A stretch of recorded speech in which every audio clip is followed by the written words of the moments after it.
días. Ánimo. Gracias. Bueno, vamos a iniciar la conferencia de este viernes. Hay, desde luego, una muy buena noticia que se complementa con la información que dio a conocer el INEGI sobre los ingresos de las familias mexicanas, de cómo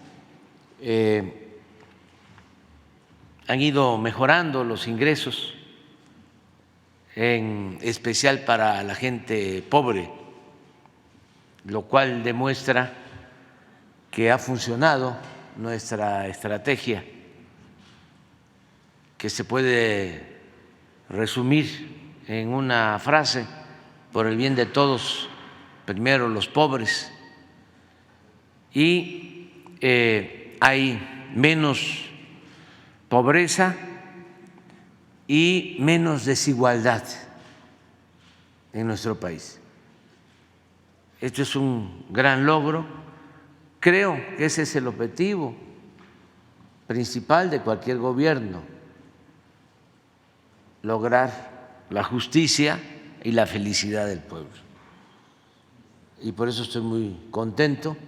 Y ayer el Coneval, que fue creado con ese propósito, también reafirmó de que ha habido una disminución de la pobreza y de la desigualdad de manera histórica en el tiempo que llevamos en el gobierno. Esto no nos los van a poder quitar, esta alegría que nos produce el que haya menos pobres en nuestro país. Eso sí, me llena de orgullo. Y aquí están los datos de ayer del Coneval. Miren cómo se redujo la pobreza desde el 84, desde 1984. Sí, el reporte, ¿no? Yo me imagino que es el registro.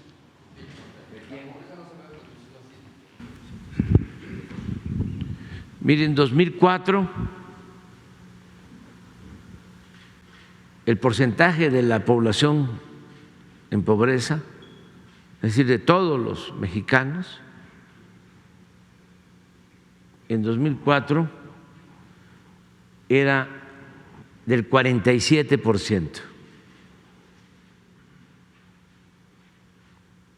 Este es el gobierno de Fox. Con Calderón, 46.1%.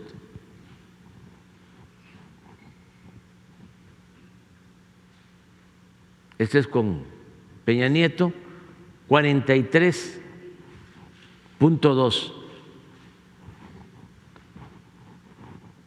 Y este es con nosotros, hasta el 22, 36.3%. Miren esto.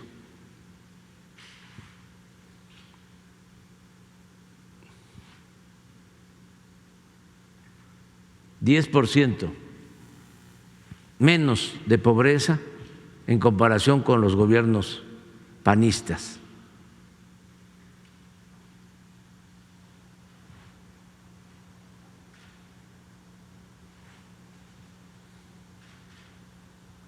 Ofrezco disculpa por el enojo que les va a causar a los conservadores.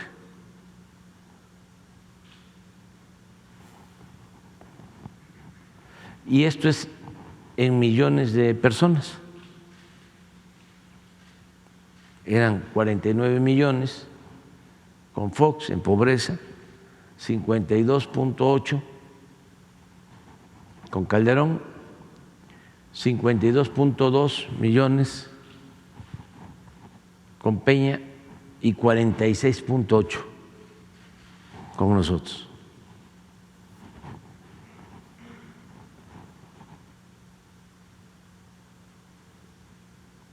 Esto es porcentaje de la población y este es el número de habitantes en pobreza.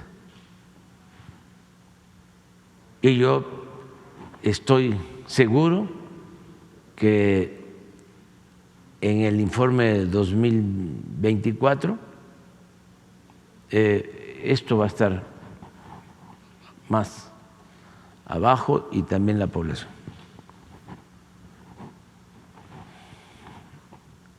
A ver si tienes otro.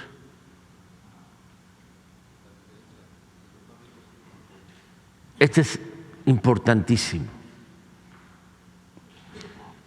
Diferencia salarial entre los más ricos y los más pobres. Eran 23 veces más con Fox que tenían los ricos, 23 veces más que los pobres. Miren con Calderón, 35.6 veces más. Esto yo creo que es muy parecido a lo que sucedía con Salinas, que había una monstruosa desigualdad.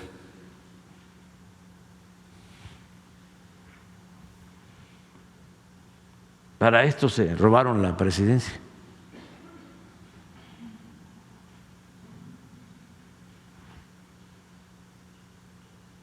Esto es con el gobierno del licenciado Peña Nieto, 21 veces más y ahora 15 veces más.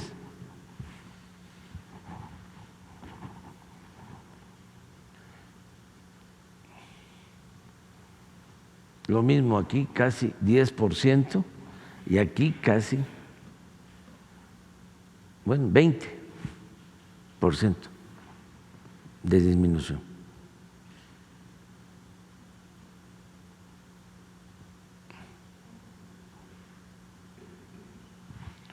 Bueno, eso era lo que queríamos mostrarles. La encuesta tiene otras informaciones, todas realmente favorables. Vamos avanzando. Sí, el caso de salud hay una disminución, pero tiene que ver con la pregunta que se hizo y con el hecho de que tenían apuntados a todos con credencial, con el llamado seguro popular, que ni era seguro ni era popular. Entonces, como ya no están esas credenciales, la gente cuando les preguntaron dijeron, no, pues no tenemos seguro, porque ya ahora es atención médica gratuita, ya no se necesita ningún tipo de seguro, pero ahí va a ir poco a poco, entendiéndose. El compromiso que tenemos en materia de salud es que antes de que termine mi mandato vamos a tener un sistema de salud de los mejores del mundo. Se va a garantizar el derecho a la salud. Estos son otros datos. Sí. Pero bueno, también en alimentación, que eso me llena de satisfacción. Hay menos hambre. Así como baja la pobreza, ahora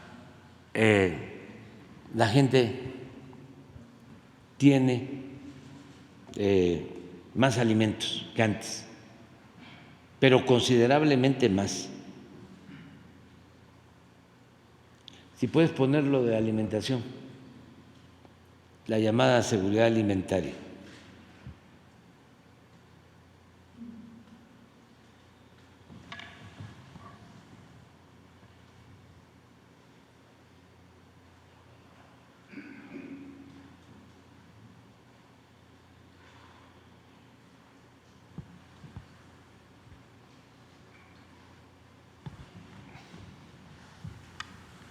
$5.1 millones de personas tienen mejor alimentación y aumenta la seguridad alimentaria, que pasó de 57.8 a 66.1. Seguridad alimentaria. Esto solo del 20 al 22. 11.9 millones de personas. Pero si lo llevamos atrás, el incremento es notorio, casi 20% de más seguridad alimentaria.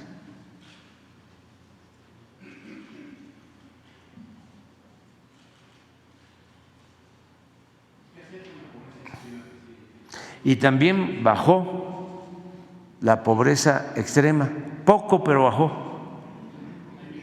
Final de 7 a 7.1%, según los datos. No, a ver, pon pobreza extrema. A ver.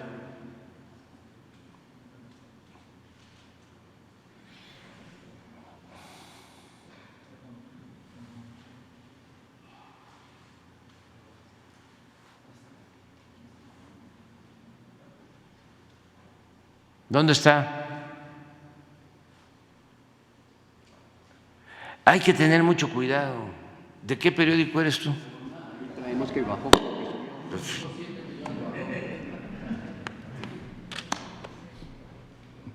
poco, pero bajó. Es que andan, nada más que casi los estoy recetando diario, tengan para que aprendan. O sea, ¿Realizar más acciones, presidente, o cómo hacer para reducirlas más? no, ahí vamos, vamos. Es que estamos saliendo, el 22 todavía tenemos los efectos de la pandemia, sí, por eso es extraordinario este resultado. En el 24 vamos a estar mejor, nada más que la encuesta del 24 se da a conocer en el 25.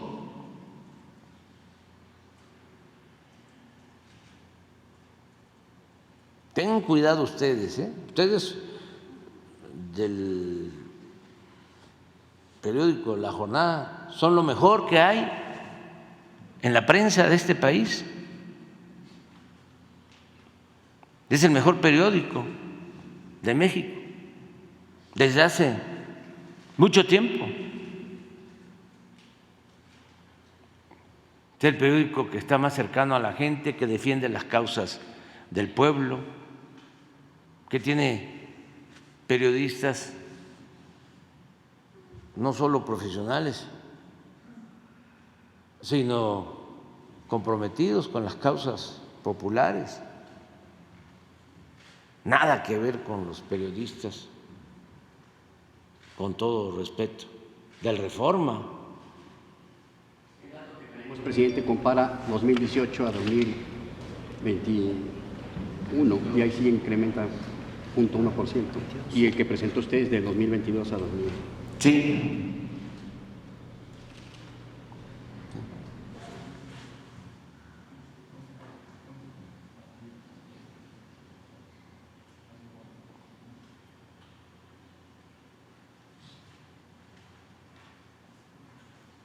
Es es 16, 18, 20, 22.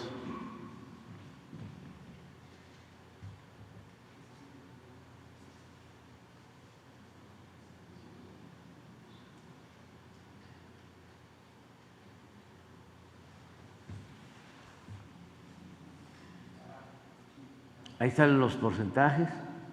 Total de pobreza.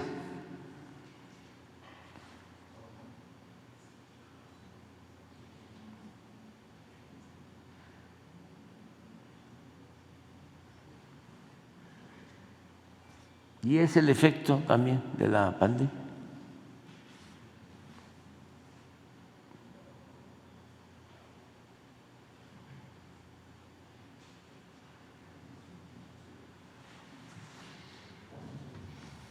Muy bien, adelante.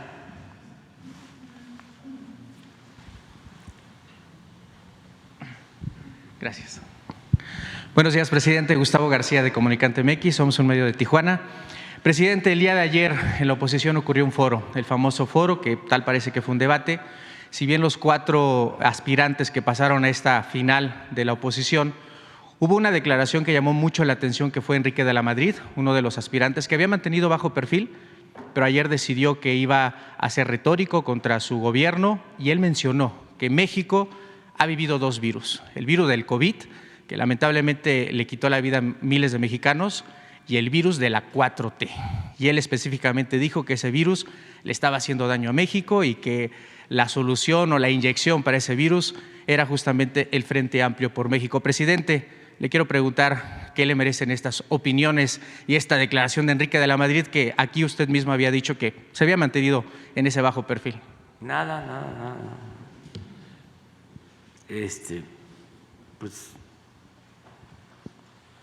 él no tiene que ver nada con lo que hizo su papá, pero él sí hizo cosas que yo considero inapropiadas, diría hasta inmorales, pero no voy a hablar,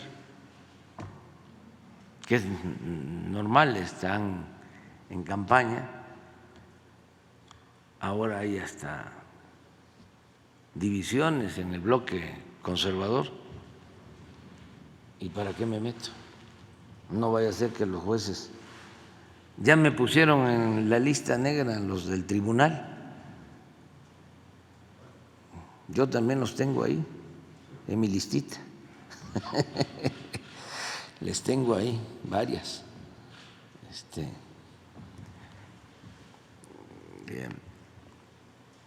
Cuestiones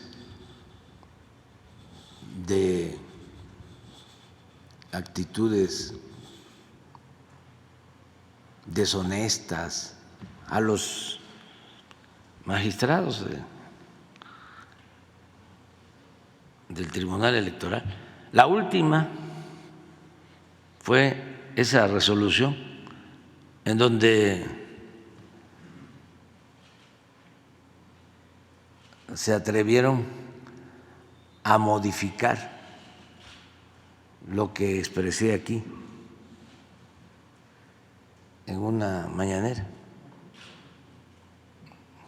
Lo que dije lo tergiversaron. Entonces sí los tengo apuntados en la lista, porque sí son muy falsarios. Y son jueces, magistrados de consigna.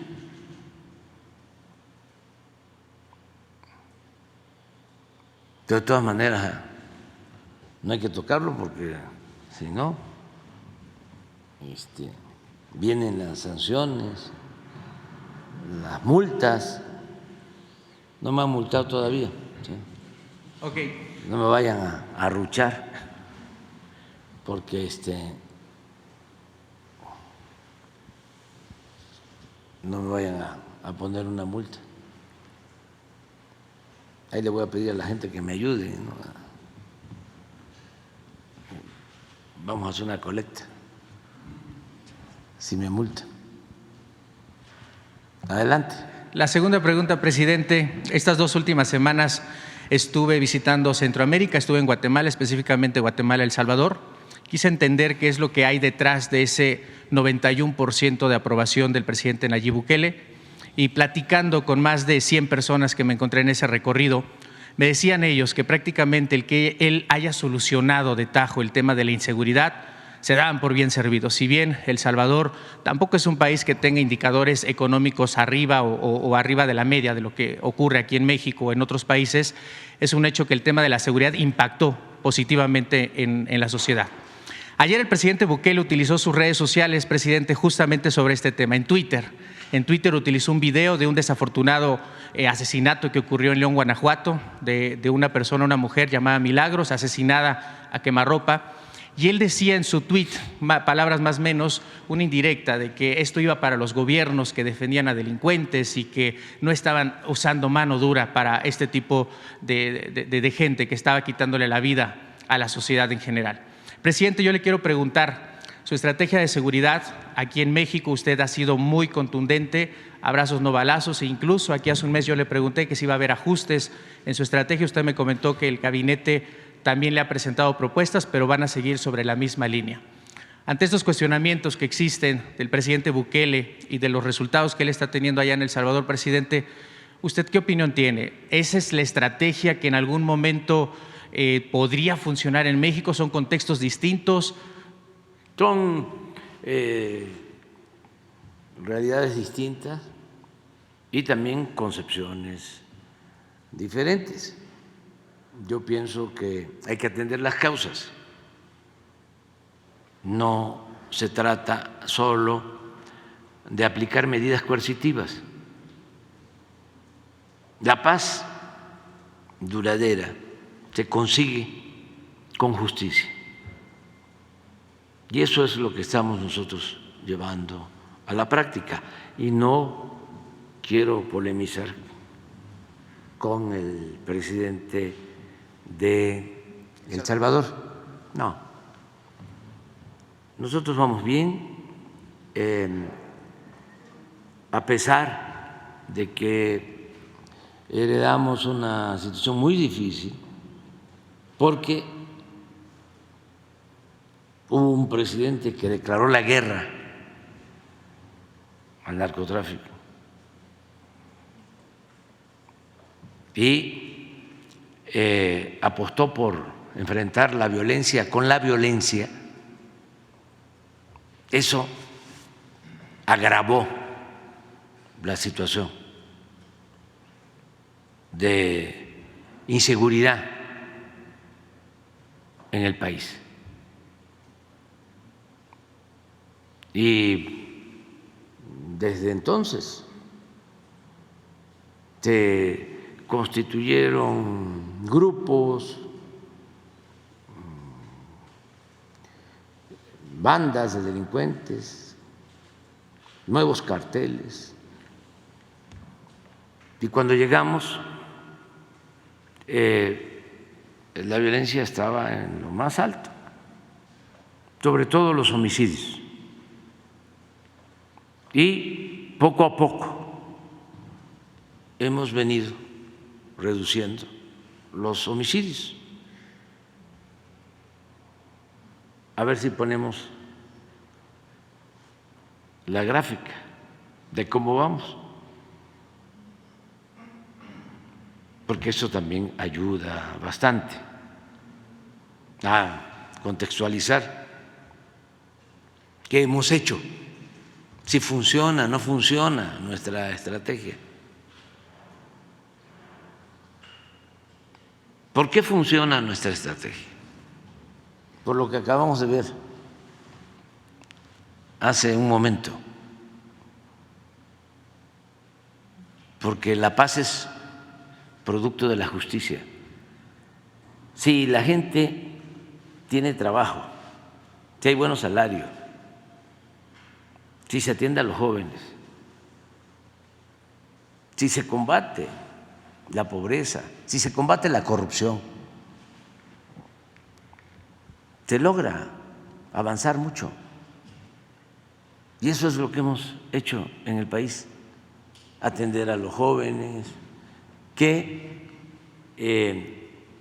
haya bienestar. Se han incrementado los salarios como nunca. México es de los países con menos desempleo en el mundo. La gente está contenta. Y miren, así estamos. Pero, ¿por qué no ponemos por gobiernos? Así como vimos de cómo ha disminuido la desigualdad en este gobierno, miren,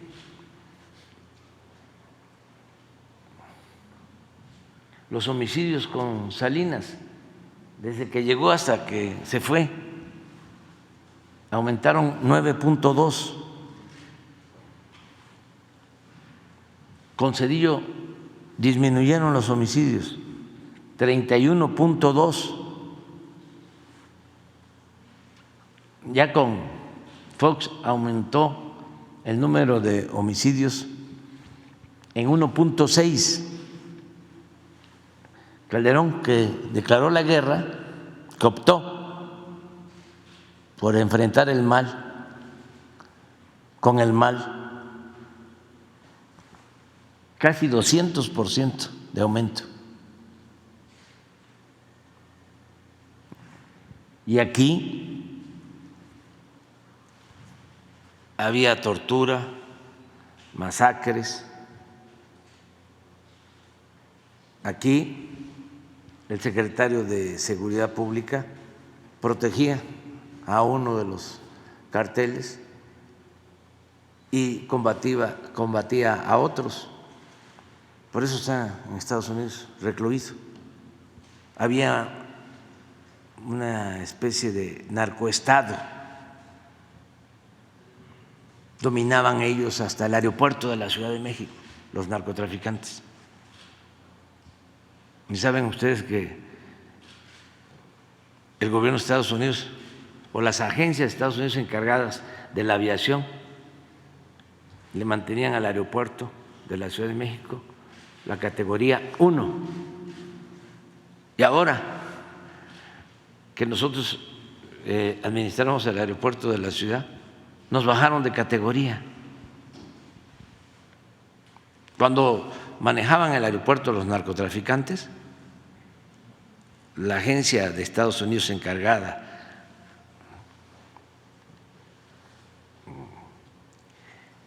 arbitrariamente, porque no tienen por qué meterse en decisiones que corresponden a otros países, porque eso es injerencismo, porque ellos son los que califican, ¿no? A ver quién se porta bien, quién se porta mal. No hay gobierno mundial, cada país tiene su gobierno y somos libres. Bueno, pues esa agencia, en el tiempo en que aplicaban operativos para, creo que se llamaban operativos 21-40, ¿cómo se llamaban los operativos cuando Calderón en el aeropuerto?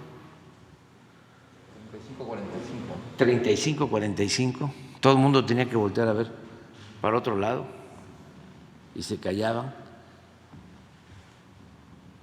como una hora o más tiempo para bajar droga en el aeropuerto de la Ciudad de México. Y el aeropuerto, repito, tenía categoría 1.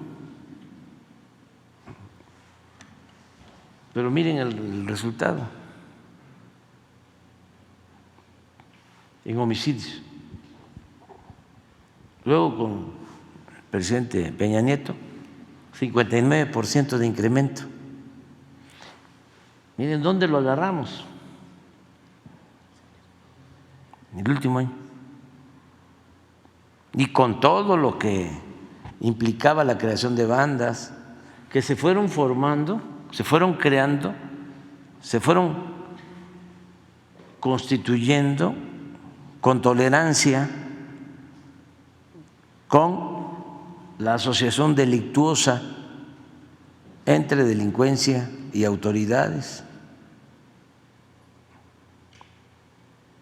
Incluso hasta con la tolerancia de las agencias extranjeras supuestamente encargadas del combate al narcotráfico.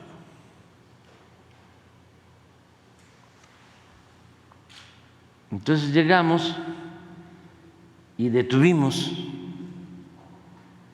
el incremento en homicidios y ya estamos logrando una disminución. Nos ha costado muchísimo porque no hay masacres, no se ejecuta a heridos, se respetan derechos humanos, no hay desaparecidos. Hay un índice de letalidad que mide bien cuando una autoridad utiliza la violencia, la fuerza bruta para querer resolver el problema de la inseguridad y de la violencia. Ese índice de letalidad lo van a ver ahora, a ver si lo ponemos. Miren lo que mostraba ese pico, es Calderón. En los enfrentamientos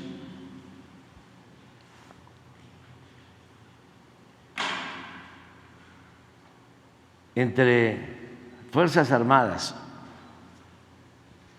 o policías con la delincuencia. Estas son las agresiones.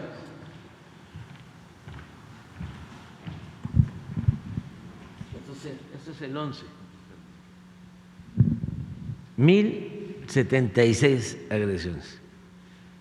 Pero miren los muertos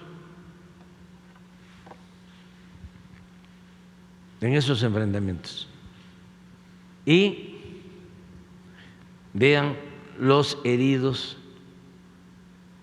y detenidos.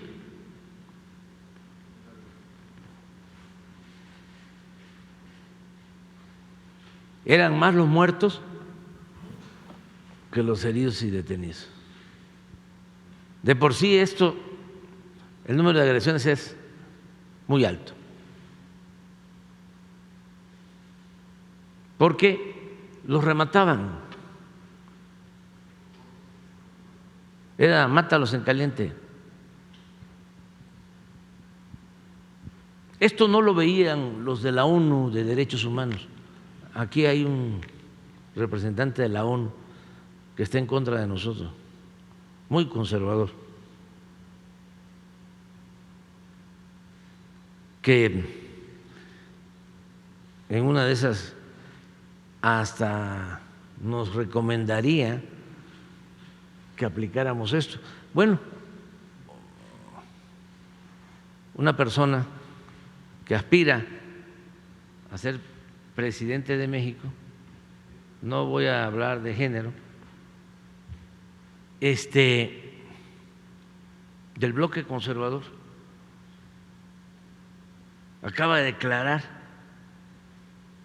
que va a aplicar esta política. Nada más que como ya no puedo hablar, pero fíjense cómo no voy a hablar de esto. Si estamos hablando de asesinatos, estamos hablando de sufrimiento de mucha gente. Bueno, por acá estamos nosotros.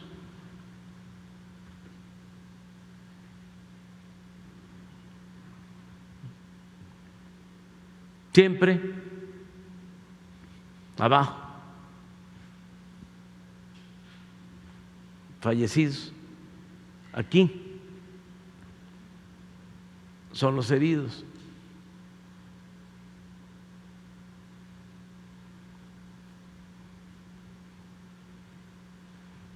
¿Tienen la diferencia? Heridos y detenidos y fallecidos. Bueno, cada quien tiene su propia concepción. Yo sostengo que los seres humanos no nacemos malos. Hay quienes piensan que hay personas que nacen con la maldad. Yo sostengo que no, que son las circunstancias las que llevan a algunos a tomar el camino de las conductas antisociales. Entonces, hay que cambiar las circunstancias para que cambie esa realidad. Y es lo que estamos haciendo. Pero te hablo de homicidios, te hablo del índice de letalidad, pero si vemos que eso nunca lo vas a leer en un periódico de México o escuchar en la radio o ver en la televisión, te voy a mostrar otra cosa: el porcentaje de secuestros, cómo ha disminuido el número de secuestros. A ver, esto sería como para que se reconociera. No.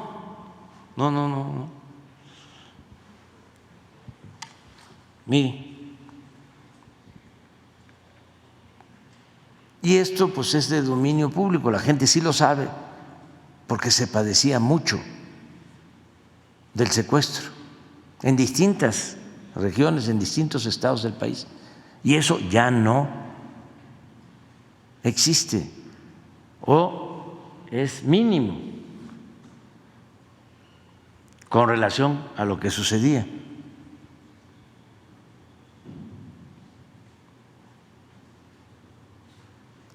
Habían casos en donde los secuestraban y les pedían que firmaran, en la época de Calderón, que firmaran ante notario público la entrega de sus bienes, escrituras, para liberarlos. Y lamentablemente también muchas muertes. Bueno, llegaron a secuestrar a Fernando Gutiérrez Barrios, que fue secretario de Gobernación, pero antes era el encargado de la Seguridad Nacional.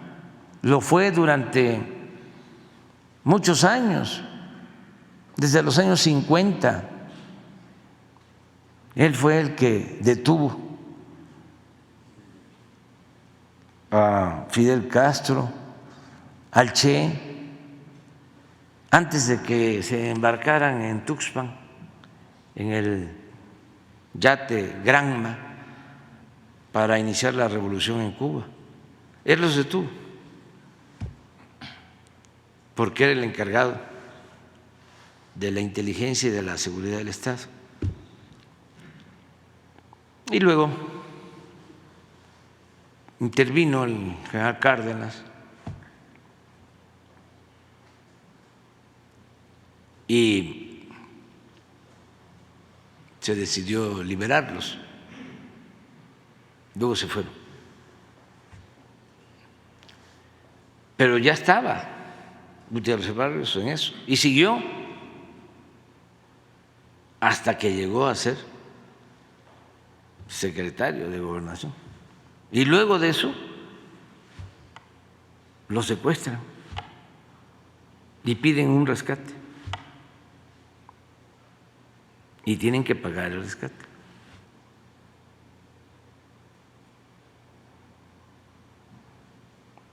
Entonces, ¿cómo no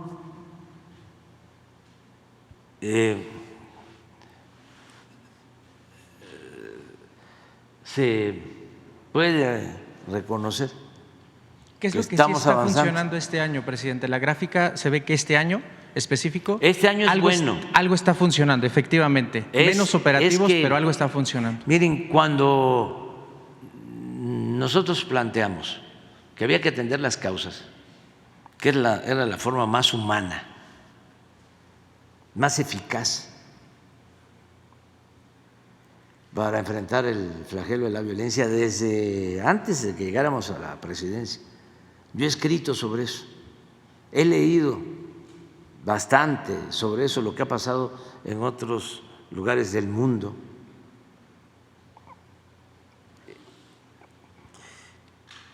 Siempre que hablábamos de atender las causas, nos decían, sí, nos daban el avión. Sí, pero eso lleva mucho tiempo. Nos emplazaban, nos decían, sí, pero pronto, ¿qué? Pues casi querían que optáramos por racias y por desapariciones y masacres, o sea, mano dura,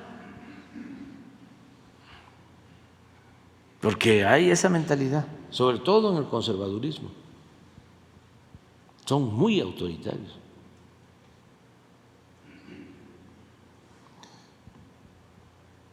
Entonces,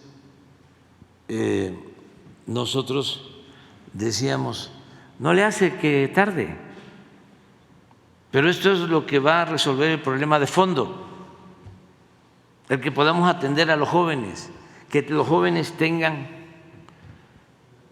oportunidades de estudio, oportunidades de trabajo, que no se desintegren las familias, que mantengamos valores, que no sea el lujo barato, lo material, lo que más importe en la vida.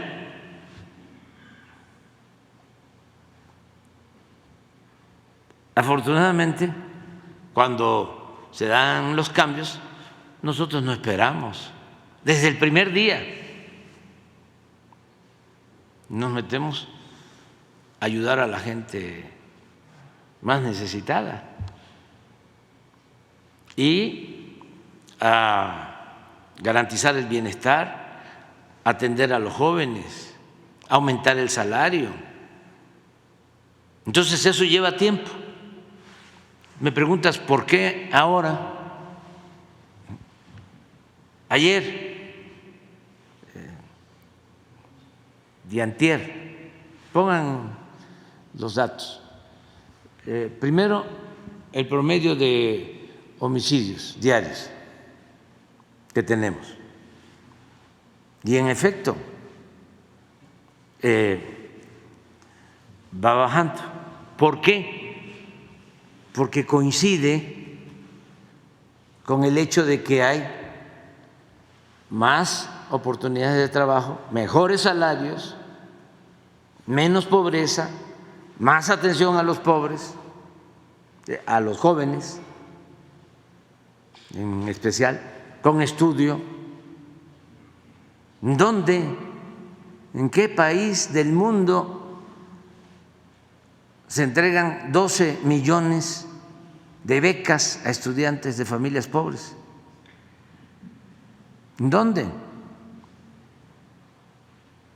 ¿En qué país del mundo hay un programa en donde a los jóvenes que no están estudiando y que no tienen empleo se les contrata y se les da trabajo como aprendices y se les paga un salario mínimo, que dicho sea de paso ya aumentó ese salario al doble, para que los jóvenes se formen y que no sean enganchados por las bandas de delincuentes? ¿En qué país del mundo? Pues eso está dando resultados. Se burlaban lo de abrazos, no balazos. Claro, los represores, los de mentalidad autoritaria. Sí es abrazos, no balazos, pero no cruzarse de brazos. Porque a ver, ¿en qué país del mundo hay un presidente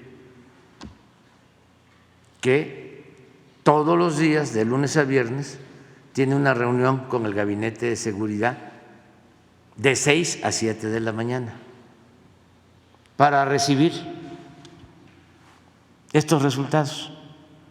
Lo que sucedió en las últimas 24 horas. Hoy vine con ganas de presumir, de tirar aceite. Ofrezco disculpa.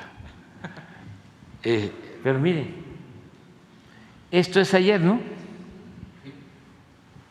Pero antes son 62 homicidios. Antes, ¿por qué no pones lo del número de homicidios por año? Para ver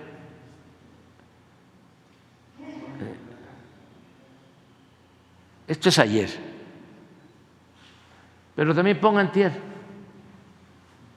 por lo que ya percibiste, que a mí me da mucho gusto también, pero lo atribuyo, mire, este fue antier, 56. Ahorita vas a ver. Esto puede subir, porque estos son los datos que nosotros tenemos y luego el INEGI hace una revisión muy puntual con actas, ¿sí?, de defunción. Sí, promedio por año. Mira, 101, 100, 100, 101 en el 18, promedio diario. En el 19, 100. En el 20, 100.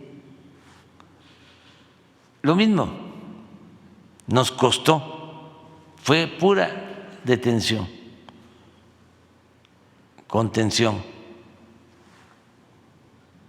Empezó, pero muy poquito en el 21, 98. Ya el 22, sí, 89. Y ahora traemos en promedio 83, pero estamos hablando de ayer y de antier, 60, 50 o 50, 60. Entonces, yo calculo que el 17% se puede convertir en 25 cuando termine de homicidio. Ahora, robo de vehículo o robo en general ya estamos en 25%, abajo. Sí, robo total. Y robo de vehículo más.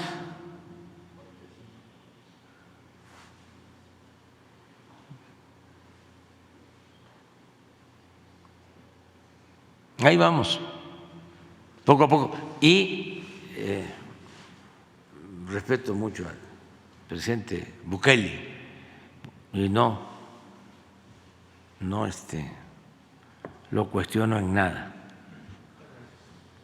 Por el tema de las imágenes, presidente, de la joven en León, las imágenes son muy fuertes en el apuñalamiento que hace el hombre. Sí, pero también yo lo lamento muchísimo. Estamos buscando pues, que estas cosas no sucedan y si suceden, lamentablemente, asegurar que no hay impunidad, que se castiga. Acaba de haber un caso de un joven empresario que perdió la vida en un bar. Creo que ya informó el gobierno de la ciudad. Sí, informó de que al parecer le pusieron algunas sustancias a las bebidas y ya hay detenciones. O sea, se actúa, es cero corrupción, cero impunidad, sea quien sea. Eso también ayuda mucho. Porque imagínense, en los tiempos de Calderón, que le ponían uniformes de policía a los delincuentes.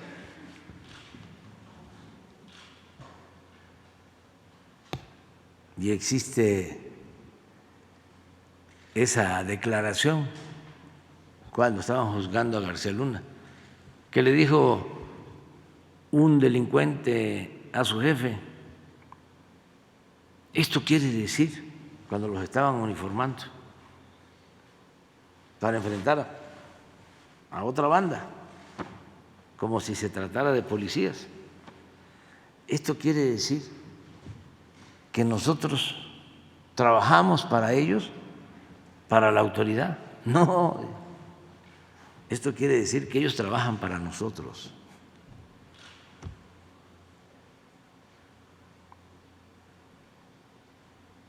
O sea, totalmente penetrado, infiltrado el gobierno por la delincuencia.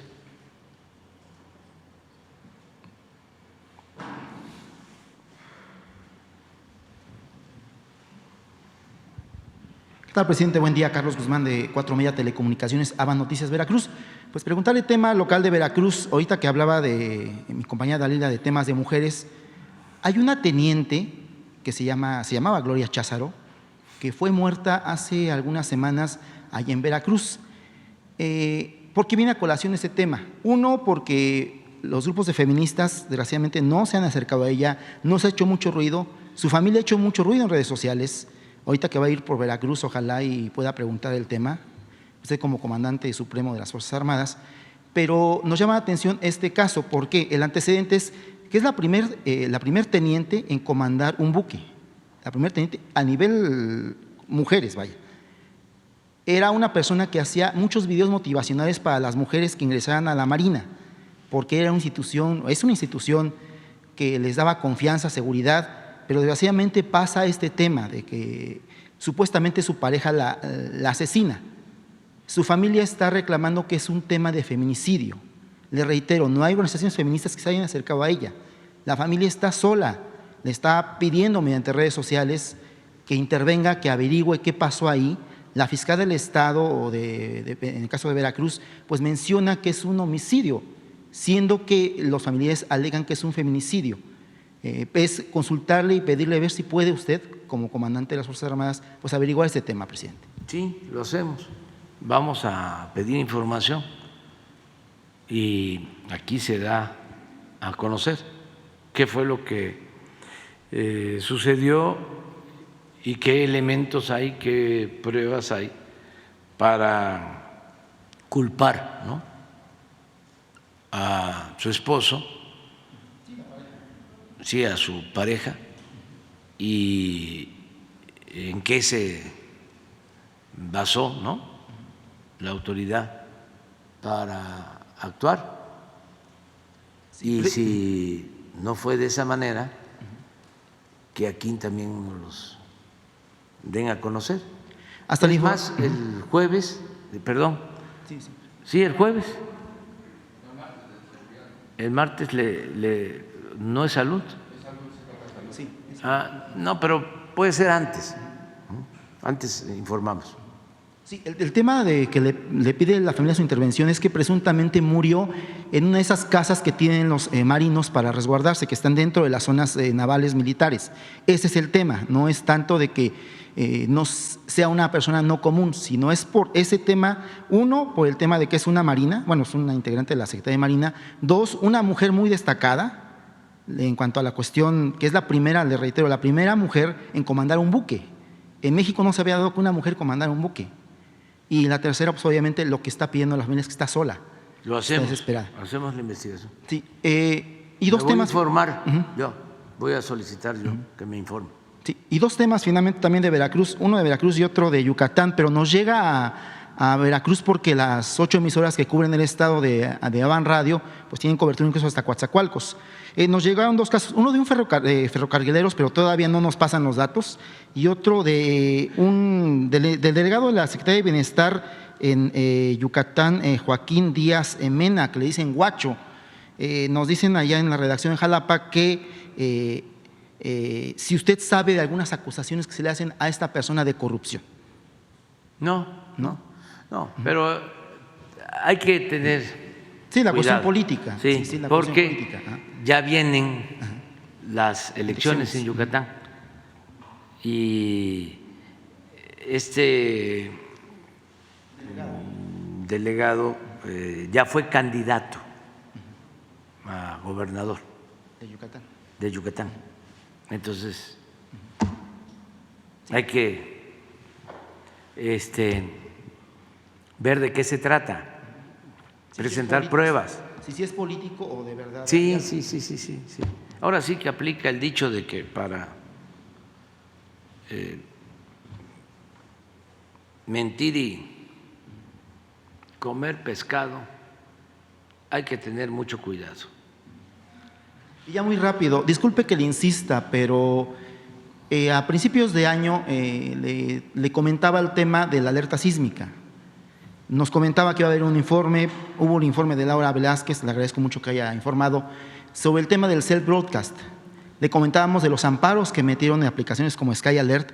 Ya tengo los documentos, se los voy a hacer llegar a Vía Jesús o cuando usted me diga, de cómo está el tema de los amparos que metieron esas dos empresas. Son 5 empresas, pero básicamente es Sky Alert y otra que no recuerdo, sobre el tema de la alerta sísmica. Este informe lo obtuve de Protección Civil de la Ciudad de México, que comanda también, no me acuerdo, es una señora muy delgadita, se me olvida, platiqué ya con ella del tema, pero sí me comenta que efectivamente Sky Alert y otras aplicaciones se han amparado para difundir el tema de la alerta sísmica. ¿Por qué le reitero ese tema? Es un tema que yo considero que puede ser, es de seguridad nacional, implica a muchísimas personas. Le reitero, nada más en el Valle de México somos 20 millones. A nivel centro-sur de México, pues son muchísimas más. Incluso ayer hubo un sismo, ayer o antier, en Chiapas, que por desgracia no está dentro de la aplicación del CIRES, de la alerta sísmica que usted conoce perfectamente bien, lo detecta la estación que está cerca de Oaxaca, que Oaxaca sí tiene el sistema. Pero sí sería pedirle que mediante esos documentos que le voy a hacer llegar, según te los tiene Laura Velázquez, los revise, los analice y finalmente se dé el tema del self-broadcast. Esta aplicación, le reitero, es para cualquier tipo de celular, no implica bajar ningún app, es directamente en el celular, cuando hay una alerta se dispara automáticamente. Eso es lo que los privados no quieren.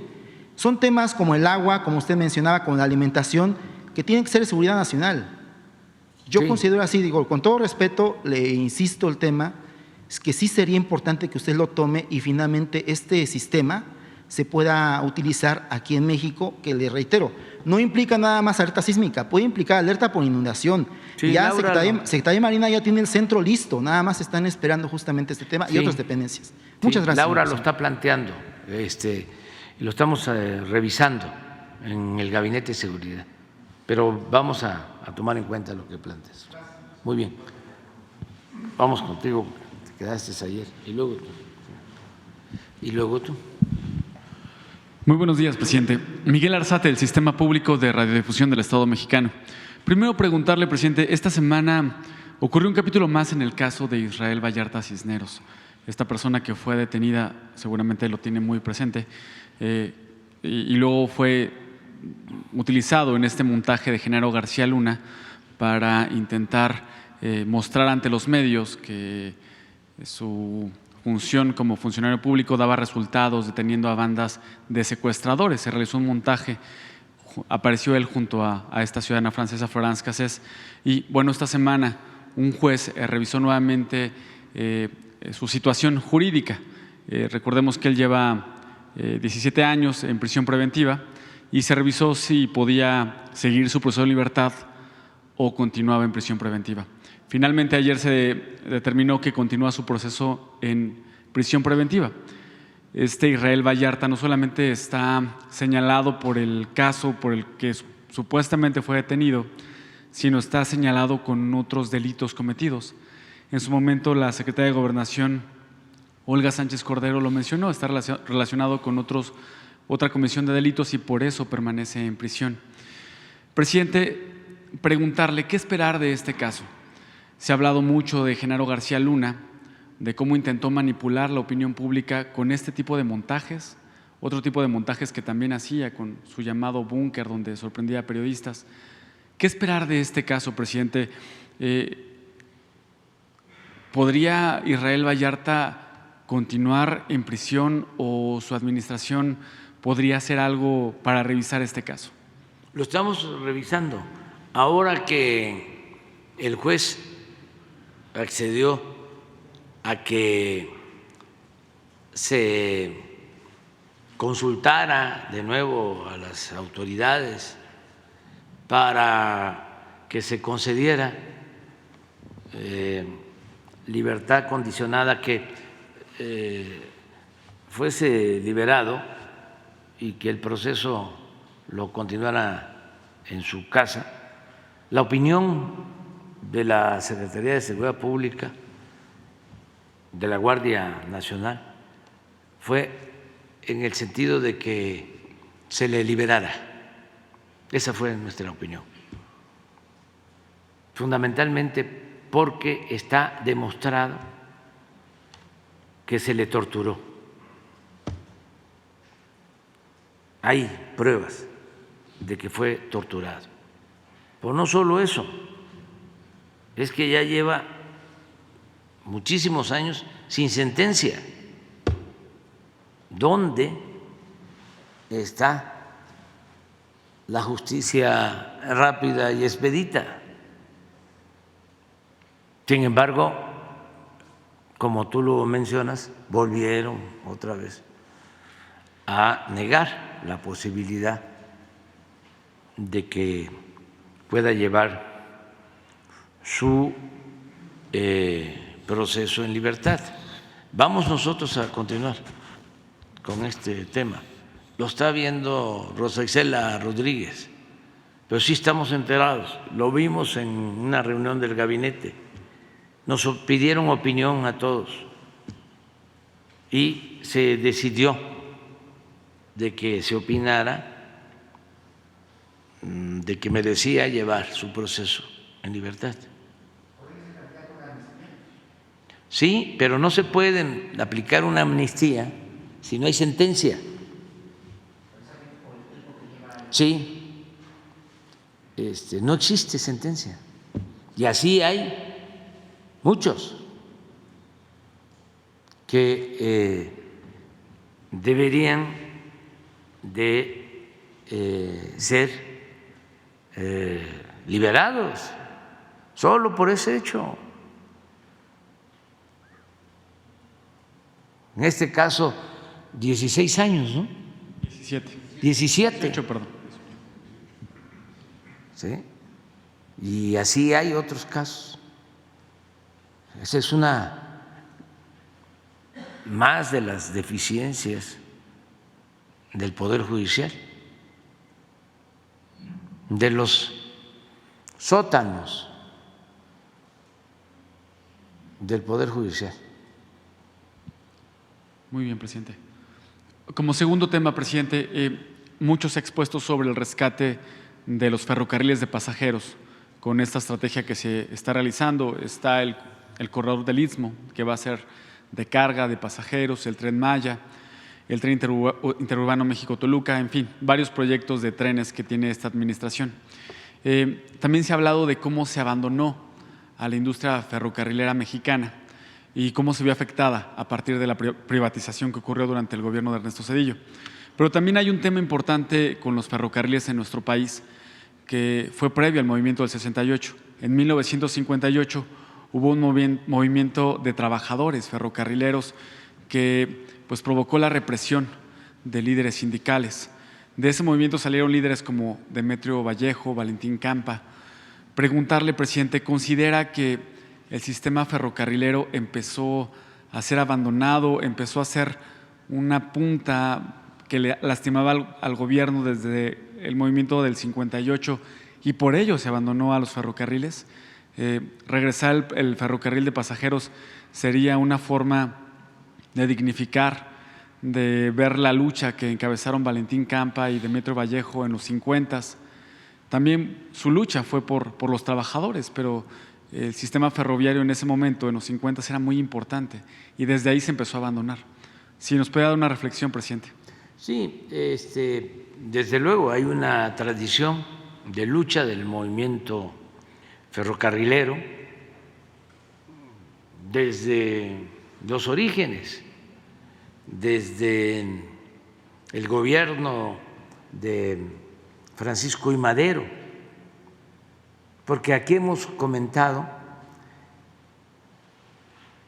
que el primer ferrocarril se construyó de la Ciudad de México a Veracruz. Lo empezó el presidente Juárez, lo terminó el presidente Lerdo.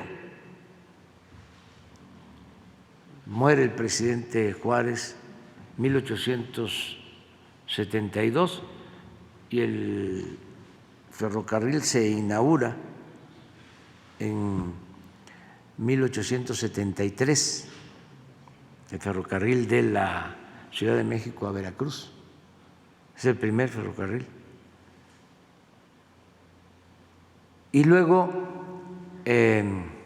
que toma el poder por la fuerza Porfirio Díaz en 1876, se inicia la construcción de nuevas vías de ferrocarril y se avanza mucho porque se dan concesiones a empresas extranjeras para la construcción de vías férreas. Se les llamaba en ese entonces a los subsidios subvenciones. Por cada kilómetro que construían, el gobierno les daba una subvención, un dinero por kilómetro. Entonces, se hicieron más de 20,000 kilómetros de vías férreas en el Porfiriato. Claro, estamos hablando de 34 años, pero se comunicó todo el país con ferrocarriles. Por eso siempre recuerdo que la revolución, como decía Adolfo Gil, se hizo a caballo y en ferrocarril. Estaba comunicado todo México. Poblaciones que no existían, aunque eran muy pequeñitas, se volvieron grandes centros poblacionales. Torreón, por ejemplo, gracias al ferrocarril creció. Y así en el norte, Cananea, también vinculada con la minería y el ferrocarril, se fueron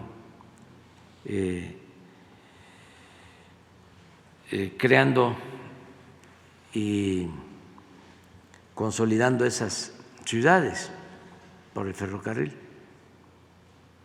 Y después de la revolución se siguieron haciendo vías férreas. Y llegan estos tecnócratas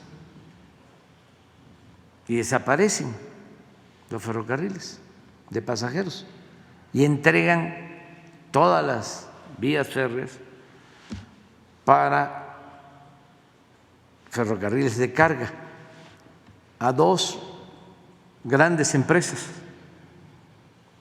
que se quedan en promedio con 10,000 kilómetros cada una, si no es que más, en concesiones. Pero esto lo hace Zedillo. Antes se había llevado a cabo todo el movimiento ferrocarrilero. Bueno, cuando asesinan, primero cuando fallece en Nueva York, porque estaba en el exilio y nunca quiso regresar durante el Porfiriato, Sebastián Lerdo de Tejada, y lo traen, es en ferrocarril, y el movimiento ferrocarrilero le hace un gran homenaje, los trabajadores ferrocarrileros de entonces. Es muy interesante porque cuando Porfirio Díaz, las empresas extranjeras eran las que tenían los ferrocarriles, y Porfirio Díaz y Limantur les compran todas las acciones. Es el primer FOBAPROA. Compran las acciones de las empresas ferrocarrileras extranjeras, la mayoría estadounidenses, y convierten en deuda pública todo lo que se les paga a las empresas extranjeras. Pero era tanto el antinacionalismo que ya siendo los ferrocarriles de México, lo siguieron manejando estadounidenses. Los conductores, los que vendían los boletos, eran estadounidenses. Ya habiéndose rescatado, ya con el pago de dinero de México, se estableció el convenio de que iban a seguir siendo administrados por extranjeros, porque había la mentalidad de que eran mejores los extranjeros que los mexicanos. Es hasta que triunfa la Revolución, Madero mexicaniza los ferrocarriles porque establece que tenían que ser mexicanos los trabajadores del ferrocarril. Y bueno, viene todo un movimiento. Hablaba yo de Lerdo, cuando asesinan en una cárcel de Estados Unidos a Ricardo Flores Magón, ya en vísperas de que lo dejaran libre, después de años de haber estado en la cárcel. La versión oficial es que murió de un infarto, pero hay otra versión de que lo estrangularon en la cárcel antes de salir, ya grande, enfermo. Entonces, cuando lo traen a México, en cada estación del ferrocarril, un mitin de los ferrocarrileros y de los trabajadores.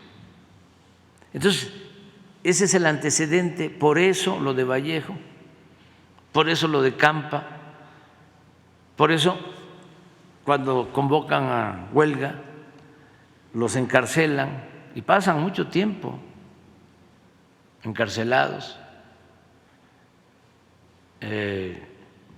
Vallejo, un gran dirigente, Campa lo mismo, un gran dirigente, honesto. Vallejo, un hombre con muchas convicciones, nacido allá en el istmo de Tehuantepec. Pero posteriormente a eso fueron sometiendo a los dirigentes sindicales. O sea que la causa de la privatización de los ferrocarriles no tuvo relación con eso. O influyó, pero no fue decisivo.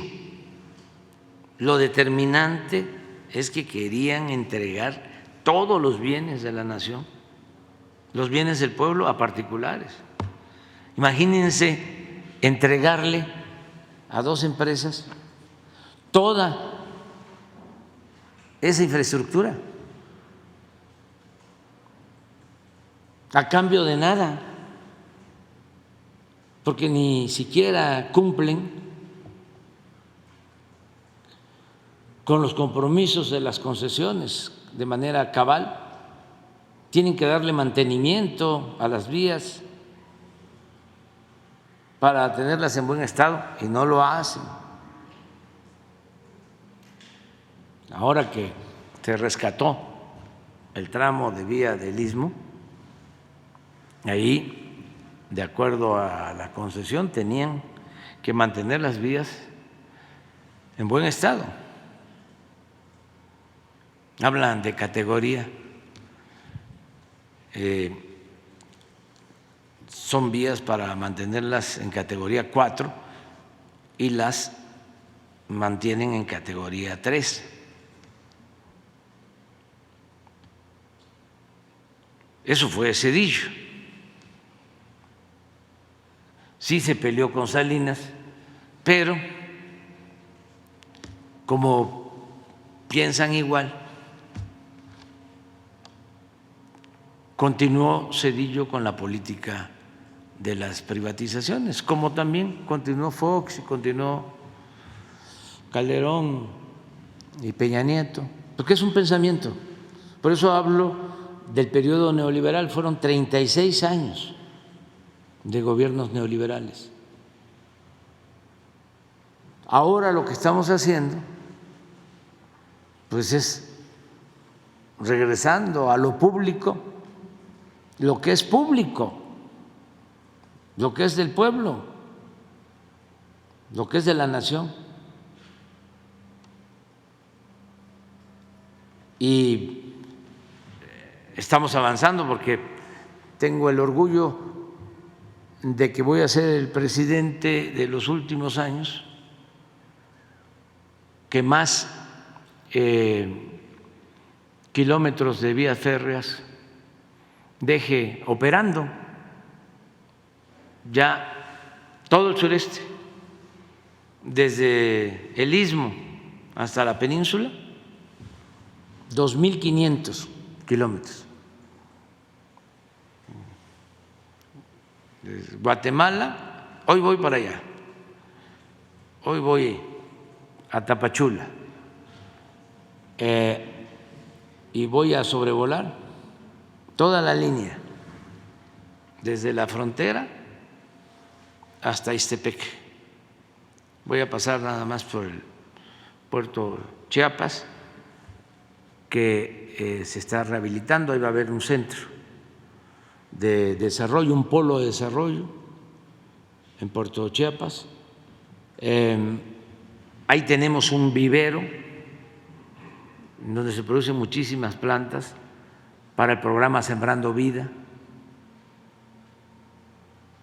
un vivero que está a cargo de la Secretaría de la Defensa, porque hay 200,000 sembradores en Chiapas del programa Sembrando Vida. No, son 200,000 hectáreas y sembradores son 80,000, para ser exactos, 80,000. Y por eso ese vivero. Y eso es hoy. Mañana superviso las obras del puerto de Salina Cruz y todo el Istmo. Vamos a pasar a Ixtepec, vamos a estar en Matías Romero, ahí era el centro del movimiento ferrocarrilero de Vallejo, y vamos a terminar en Coatzacoalcos, vamos a ir a descansar a Coatzacoalcos, y mañana, el domingo, tenemos reunión en el puerto de Coatzacoalcos, que se está también rehabilitando, y estamos revisando los 10 polos de desarrollo. En esta ocasión no voy a supervisar de Coatzacoalcos a Palenque, que también se está trabajando para dejar esa línea para transporte de pasajero y de carga, y la semana que viene me toca de nuevo el Tren Maya, ahí sí de Palenque. En 3 días superviso sobrevuelo 1.550 kilómetros. Y ahí vamos avanzando. Y el día primero, ya la supervisión, 1 de septiembre, que es mi informe, que lo vamos a rendir en Campeche, vamos a hacer la supervisión ya, supervisión, no inauguración, en tren, de Campeche a Mérida, de Mérida a Chichén Itzá y de Chichén Itzá a Cancún, viernes y sábado, el 1 y el 2. Vamos a seguir construyendo las vías férreas y sí, todo esto pues llena de nostalgia y de sentimientos, ¿no? A los ferrocarrileros, a sus familiares, como lo de ayer de Mexicana. Y así hay otros temas. Es que el neoliberalismo causó muchos daños. Despidieron a miles de trabajadores porque no les importaba la gente. Eran gobiernos que estaban al servicio de minorías, rapaces. Todo era negocios, business, corrupción. Y eso es lo que quieren, que regrese. Nada más que se van a quedar con las ganas. No se va a poder, porque ya la gente dijo basta y ya no quiere eso. Por más que mantengan su guerra sucia con los medios de manipulación, ya la gente está muy consciente, muy despierta, y aquí están los resultados. Imagínense, ¿por qué no pones lo de la desigualdad? Pon esta de desigualdad, de cuánto ganaban más los de arriba que los de abajo. Sobre todo me llamó la atención lo de Calderón, que fue el sexenio en que más dinero entró al país por petróleo, porque llegó a estar el precio del barril a más de $100 y hubo una sobreexplotación, estaban sacando como 2.500.000 hasta 3 millones de barriles diarios y llegó muchísimo dinero, pero todo lo dedicaron a crear los aparatos burocráticos, lo dedicaron a subsidiar a las grandes empresas, a las grandes corporaciones que no pagaban impuestos. No pagaban impuestos, los de arriba. Y corrupción, mucha corrupción. Entonces, el resultado, que les fue muy bien a los de arriba, 35 veces más recibían que los de abajo en el tiempo de Calderón. Y ahora, nada más 15, 20 veces menos. Pero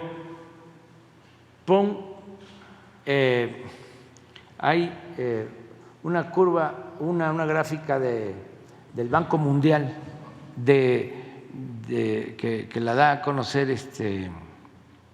Esquivel cuando Salinas de Gortari, que es parecido.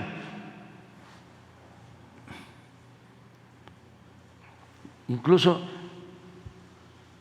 a ver si podemos nosotros hacer toda la gráfica desde que se mide desigualdad en México.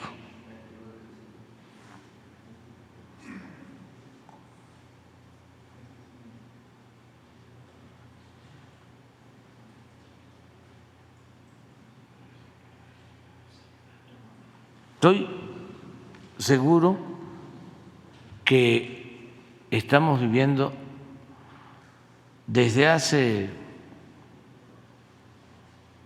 40 años en el tiempo de menos desigualdad. No, este es del 92 bueno, pues es parte Salinas, ¿no? Sí. Esto es pobreza, mire. Es lo más bajo desde el 92.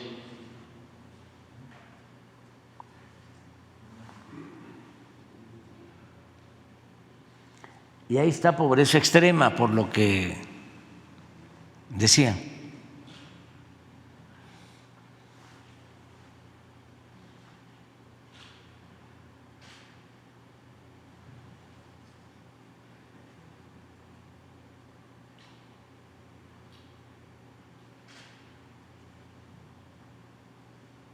Pero ahora hay otra lámina que está en uno de mis libros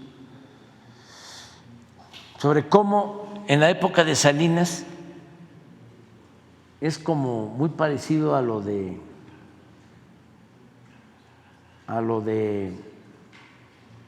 Calderón en desigualdad. Ahora lo van a ver. Esto del Banco Mundial y de otro organismo, sí, la OCDE. Miren,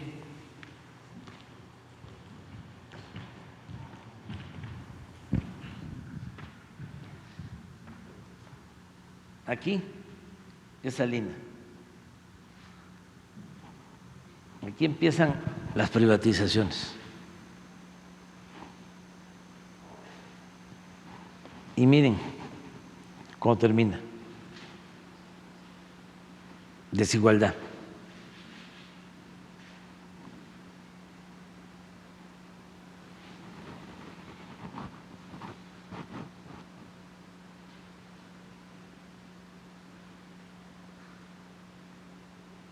Y aquí de nuevo vuelve a levantar. Aquí es Calderón. Pero estoy seguro que nosotros hemos logrado una menor desigualdad. A ver si la tenemos toda la serie completa. ¿Su informe en Campeche será masivo como en el Zócalo? No, van a estar presidentes municipales de Campeche, autoridades de Campeche, algunas personas de Campeche, básicamente los gobernadores del sureste sobre todo, y sí van a estar los miembros del gabinete, pero no mucha gente, no meeting, como a las 9, 10 de la mañana, no se tiene todavía la hora, pero terminando el informe, sí nos subimos al tren. ¿Los gobernadores, presidente, van a estar todos o algunos nada más? Algunos, no todos. Y de ahí nos subimos al tren, ya nos vamos a Mérida. No, a Mérida. No, es que no puede desarrollar toda la velocidad todavía. Es para 160 kilómetros por hora. Entonces vamos a ir, creo que como a 60, 70, 80. Imagínense que se descarrile ahí, aunque no nos pase nada, pues. Noticia mundial, o sea, sobre todo aquí, ¿no? Imagínense los gritos, ¿no? de Joaquín y de Ciro y López Dóriga, digo, ¿cómo se llama? Loret, ¿no? Esta noche en Hechos se descarriló el Tren Maya. No, despacio, ahí vamos, poco a poco. Pero sí, es una gran obra, extraordinaria. Entonces, despacio porque llevamos prisa.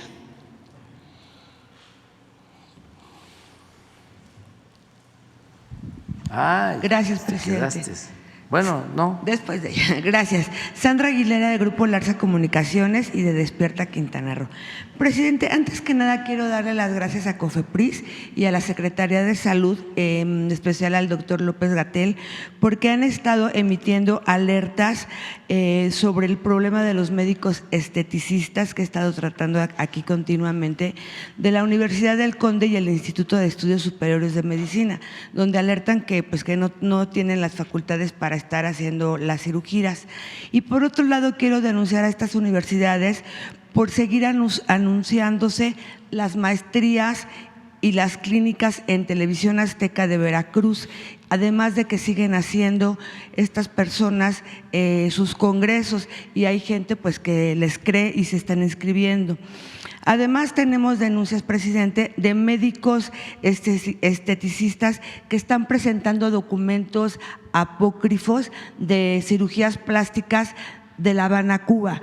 Yo estuve investigando todo esto, me comuniqué a Cuba precisamente con la Dirección General de Profesiones de Cuba y dicen que desconocen esta situación, o sea, esto es falso.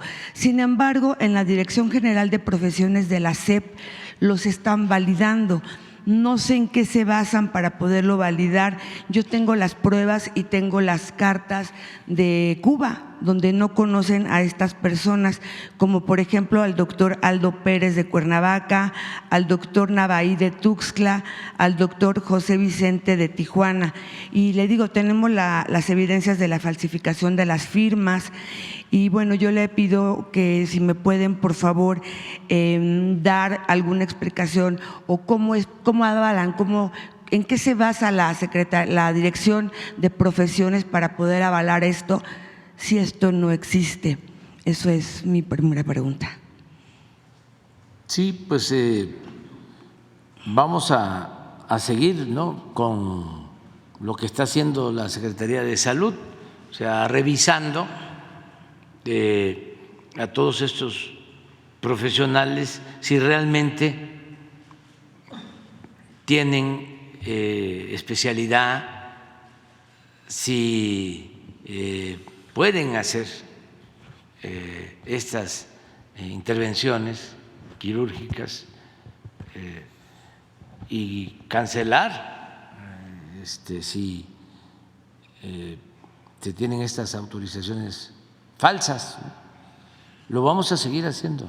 Muchas gracias. Además, les dan la certificación cada 5 años a los cirujanos plásticos. Entonces, pues a ellos que les hagan la certificación, si es que ellos sienten que son los doctores, porque imagínense, no son médicos y les tienen la certificación de Cuba, pues como lo hacen. Yo ahorita le voy a entregar a Jesús todo lo que tengo. Yo tengo todas las pruebas para que también se puedan comunicar con ellos a La Habana, Cuba, y se den cuenta que esto es realidad. Y también qué bueno que lo tratas aquí para que las personas que necesitan de este servicio, tengan cuidado, Sí. tengan cuidado, se informen bien, porque no solo es en este caso, en muchos otros Sí, casos. todas las especialidades. Por Hay supuesto. en todas las especialidades, ¿no? Sí. Presidente. Que se cuiden. Yo estoy muy contento porque así como hay veces que no se requieren las cesáreas y que pueden haber partos naturales y que es mejor, pero se volvieron pues muy usuales las cesáreas, ¿no? Así también llegó un tiempo, un momento de que se usaban mucho las operaciones de columna para todo y muchos no quedaban bien, es más, empeoraban. Entonces hay que tener cuidado. Yo me escapé porque ya me habían recomendado una operación, sí, de columna. Entonces fui con un buen médico. Ahora voy a tratar de recordar su nombre. Dufo no sería. No, un buen médico que extraordinario, muy bueno, que atendió a la esposa del finado Colosio. Es de Sonora, es más, es de Magdalena de Quín, especialista, es neurocirujano. Y ya me habían diagnosticado porque traía un dolor atrás, aquí, pero insoportable. Y casi como un año, imagínense, en mis actividades, todavía no era presidente, pero estaba yo en campaña, creo, y con el dolor fuertísimo. Y en los mítines y todo, pues. Y me hicieron de todo, o sea, hasta algo que tiene que ver con toques eléctricos que parece tortura. Sí, que para sí, todo el cuerpo. Estar una hora en eso. Y ya llevaba media hora, ¿no?, torturándome. Son toques eléctricos para ver cómo anda la energía y todo el cuerpo. Ya me faltaba como media hora y me dijo el médico, no, se estaba compadeciendo de mí. Si quiere lo dejamos para después. Venga después. No, primo hermano, termina. Ya termina, porque voy a regresar.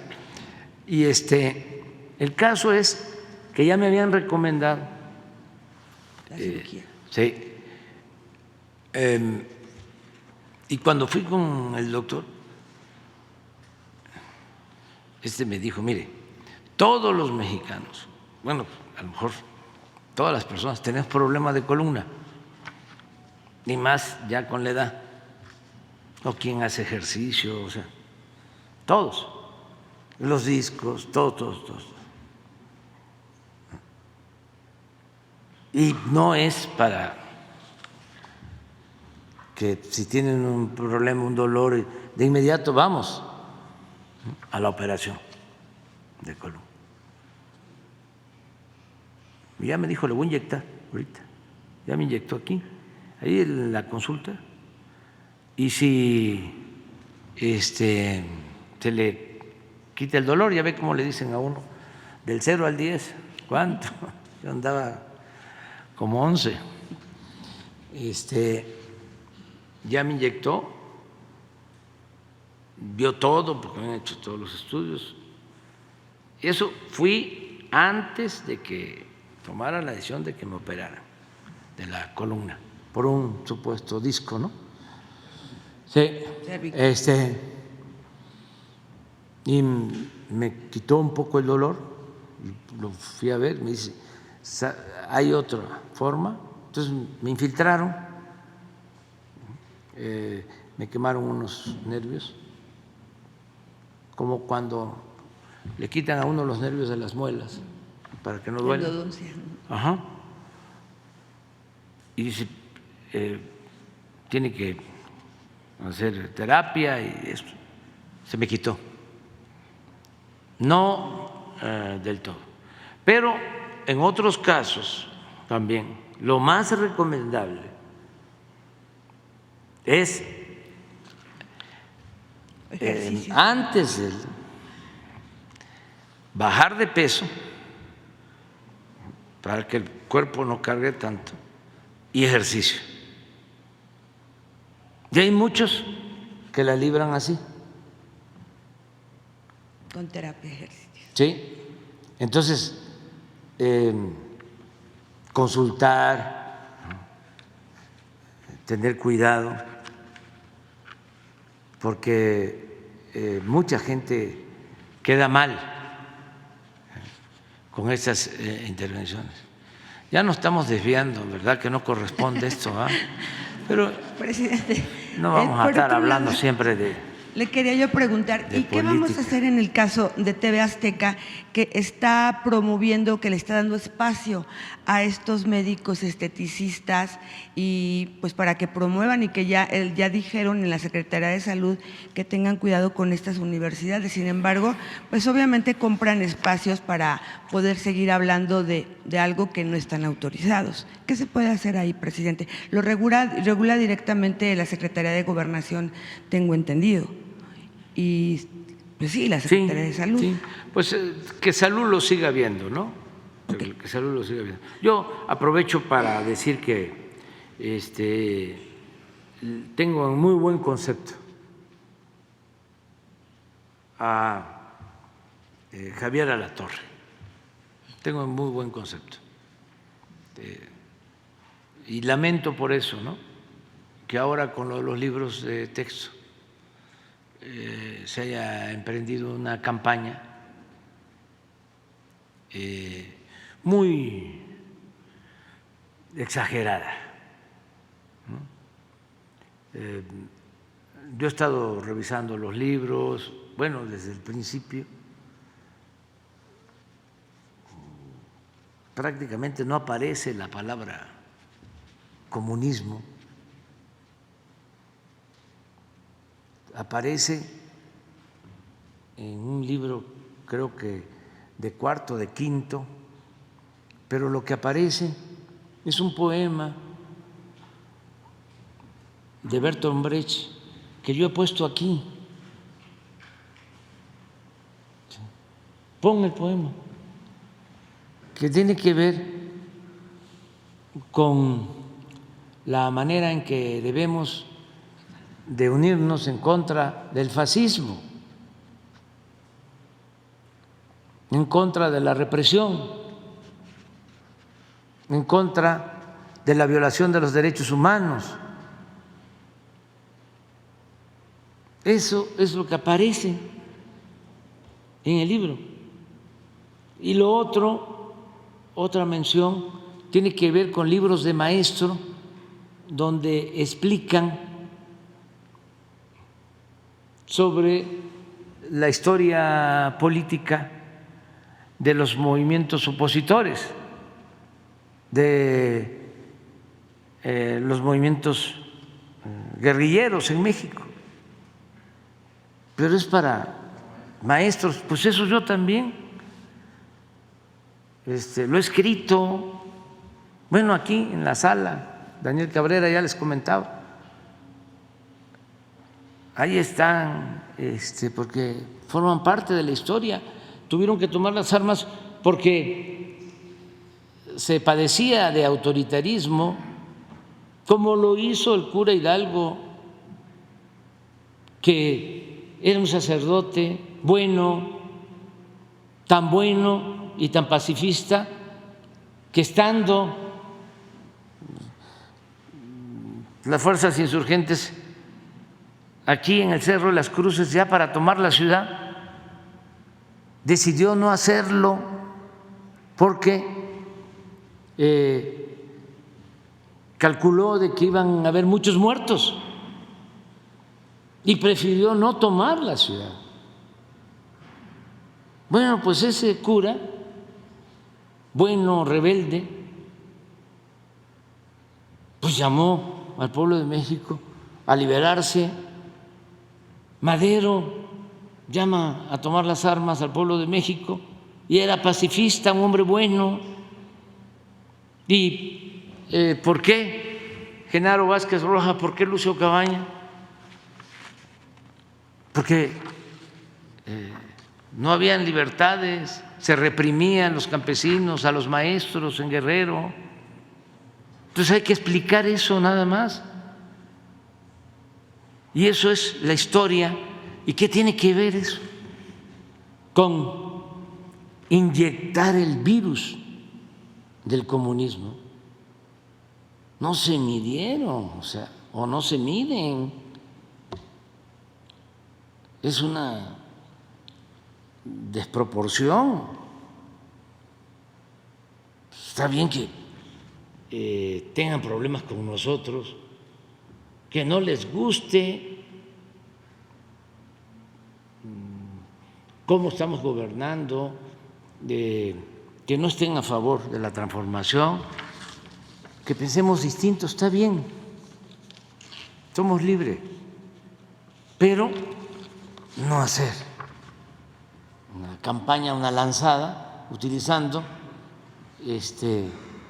los medios de información que deben de ser objetivos, profesionales, informar con verdad, no alarmar, no espantar, no infundir miedo, temor y desde luego no mentir. ¿No tienes el poema? A ver, este se repite, creo que en dos, en el de cuarto, quinto grado y luego en el secundaria o luego un libro para maestros. Primero vinieron a buscar a los comunistas, esa es la palabra. Estoy hablando de la palabra, pues, pero miren el sentido que tiene. Y no dije nada porque yo no era comunista. Luego vinieron por los judíos y no dije nada porque yo no era judío. Luego vinieron por los sindicalistas y no dije nada porque yo no era sindicalista. Luego vinieron por los católicos y no dije nada porque yo era protestante. Luego vinieron por mí, pero para entonces ya no quedaba nadie que dijera nada.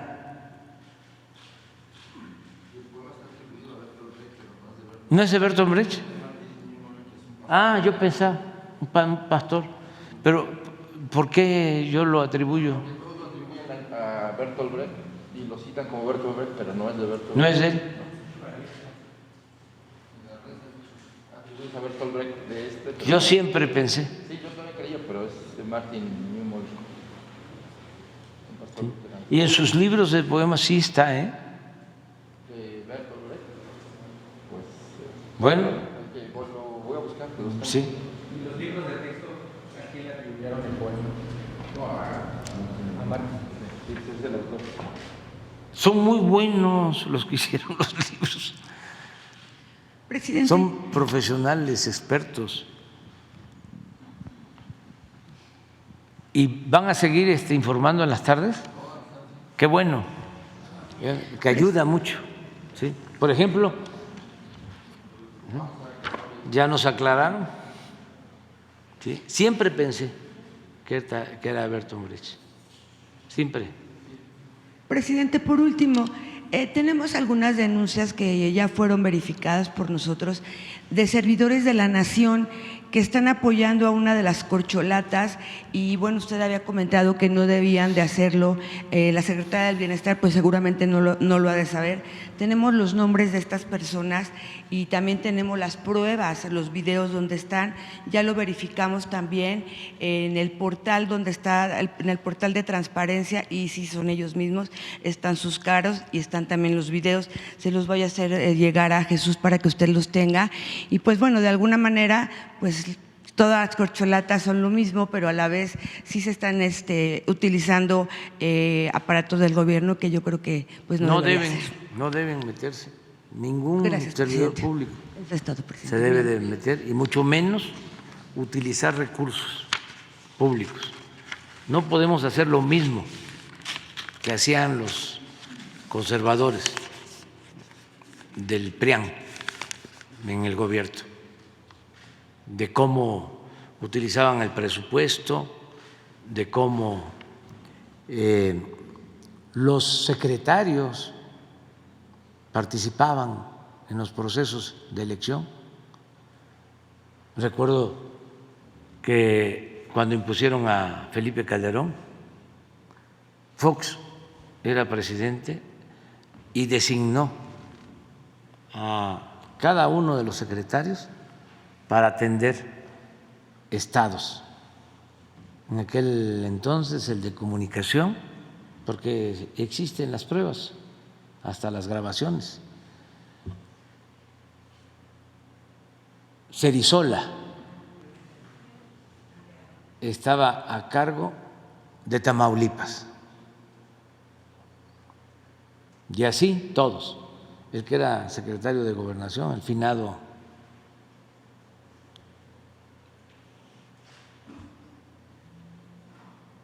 que su papá fue de los fundadores del partido tinarquista. El secretario de Gobernación de Fox, No, ese era Agricultura. Abascal. Ese le tocó hablar con todos los gobernadores de nosotros, vinculados a nosotros.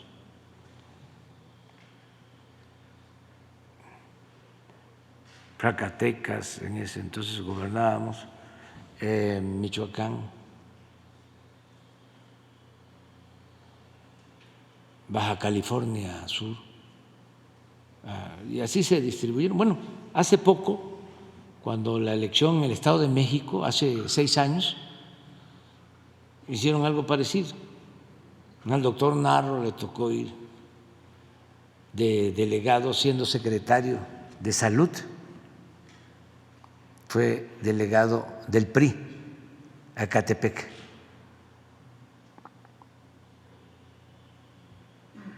Así se acostumbraba. Y dinero a raudales.